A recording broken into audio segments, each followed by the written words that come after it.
Did you know the most powerful ruler in the world once spent 7 years eating grass like an animal? King Nebuchadnezzar II ruled the mighty Babylonian Empire. He built the legendary Hanging Gardens and conquered Jerusalem. But around 562 BC, something shocking happened. The great king suddenly believed he was a beast.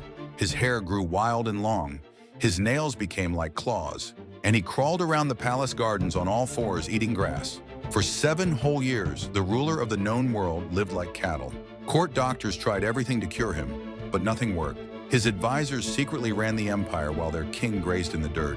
Modern doctors think he suffered from boanthropy, a rare mental illness where people believe they are cows or oxen. The episode was so disturbing that multiple ancient sources recorded it, including the Bible. It showed that even absolute power could not protect against the mysteries of the human mind. The mighty conqueror of nations had been conquered by his own thoughts.